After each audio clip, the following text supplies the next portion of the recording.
Hey, hello there. Happy Tuesday. Today is the day after the first day of spring, which I think is always synonymous with new beginnings, fresh start. Yeah. So I need to apologize. I have not been on the scene a lot in the last, maybe a month, maybe more. I have moved. I've downsized, and let me tell you, that's an experience, downsizing from this down to this. I launched my last child into the world, and so I am in a much smaller physical place, which I am getting more and more accustomed to. It's more simple. A lot easier to keep things clean and tidy, and it's helping me reach some of my goals. So that's what I've been doing the last month or so, is packing and moving and then now unpacking, and I'm not 100% settled, but I'm about 80% there, and I'm okay with the 80% right now. But my chi has just been out of control. I utilize my home as my area to cocoon and kind of decompress and re-up myself to get back out in the world. And so when that's kind of disturbed, it's really tough for me to be creative and do other things, because I am the queen of multitasking, but man, I couldn't multitask and moving and then also do all of the extra business stuff that I like to do. I was kind of just doing good to do what had to be done. So that kind of brings me to today's topic of what I really wanted to talk about, and that is creating a mental health toolbox. Now, I said I just launched my last child into the world, and my last child is a daughter. She's a girl.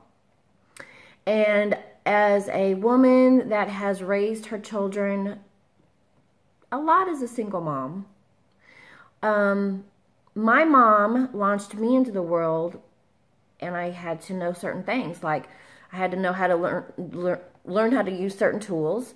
I had to learn how to take care of my car. So before I could drive, I had to learn how to change a tire, and I had to be able to identify the parts in the car and so forth and so on. And so I created a toolbox for my daughter. So it had a hammer, and it had a screwdriver, and it has a set of pliers. There's a level, drill, a couple of other things. I think some sockets and maybe some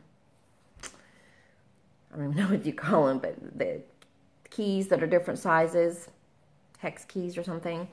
I know how to use them. I might not know the name. So anyway, so she's got a very basic toolbox. And so she knows how to use all those things, and she has used almost all of them since she moved into her place. So mental health toolbox. I personally think we all need a mental health toolbox to help us get through day to day, week to week, month to month, year to year. So what do we have in a mental health toolbox? Well, in my opinion, the most important item in this abstract concept of a mental health toolbox is flexibility. I have had to learn that life interferes with our greatest plans, period.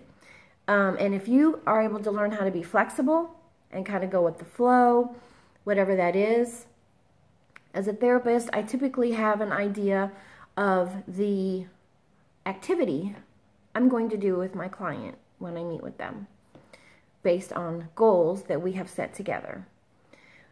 But if I meet with my client and they're in another place and they're in crisis, or they have something they need to process, I have to learn how to be flexible. I have had to learn how to be flexible to not be insistent on doing that particular activity, but going with the flow.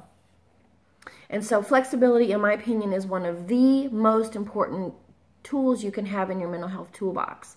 You also need to have an awesome support system, whatever that means to you. Maybe it's a favorite cousin, maybe you have siblings, maybe it's your mom, maybe it's a colleague, whoever it is that you can decompress with and you can talk freely with without being judged, and you're supported and you feel supported. That is who you need to have as your support system in your toolbox. There's also this thing called thought reframing.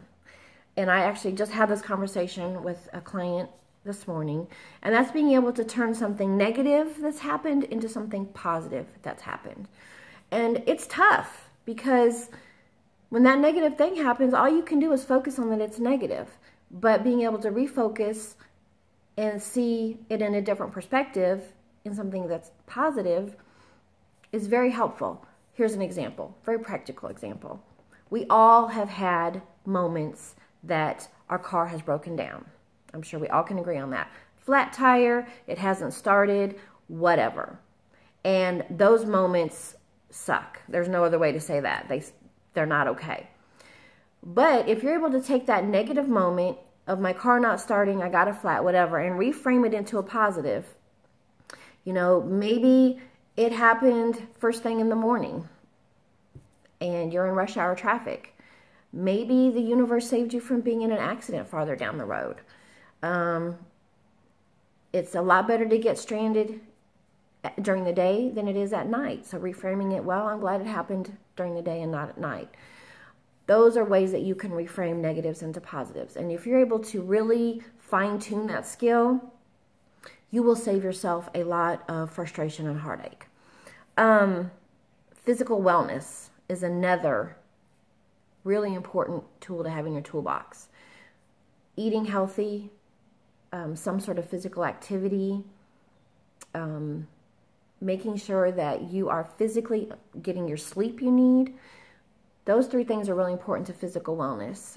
And if you are physically at an 80% or 85%, anything that life throws you, you can deal a lot better with than if you're like at 30 or 40%.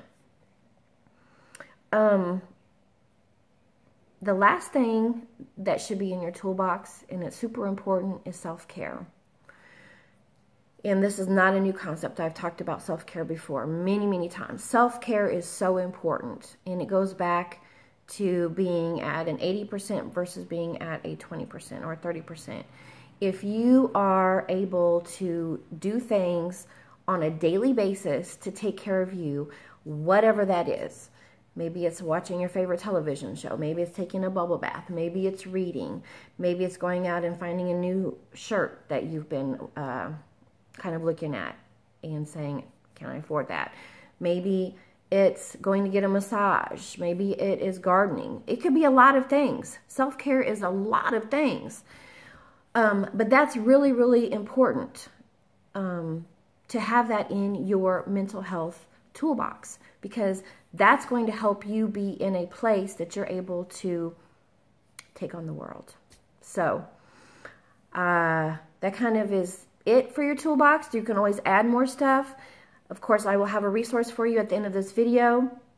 There's a couple of blogs that really hit home with how to create your own mental health toolbox, and it is yours. So what works for someone else or what works for me may not work for you, and vice versa, and that's okay.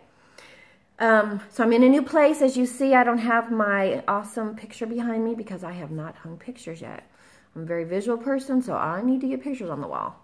But it's a work in progress, as I am a work in progress. So check out the resources at the end of the video. As always, I appreciate you listening. I have gotten a ton of emails, even a couple of, where are you? So I really appreciate those, because that means that I'm kind of having an impact on people's lives. And that's, remember, my personal mission statement: empower, educate, and assist with the evolution process. So that means a lot to me. So keep them coming. I have some new irons in the fire I'm working on, and as soon as I get them all tapped out and ready to go, I will put you on deck as to what those are. Have a fabulous day. Wendy with Thoughts of a Social Worker. Please follow me on social media. Thoughts of a Social Worker on Facebook, as well as Instagram and Twitter. Have a phenomenal day. Take care.